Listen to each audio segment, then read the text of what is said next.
In this guide, I'm going to show you guys whether you can change display name and username on Snapchat or not. First, launch your Snapchat app. Click on the Bitmoji icon given at the top left. Once you are in the profile page, click on the settings icon given at the top right.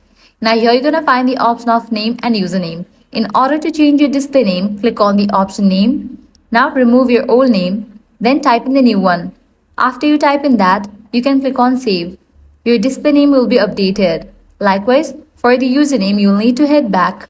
Now click on the option username. Usernames can only be changed once a year. If you haven't changed your username within 1 year of duration, you will be able to change it.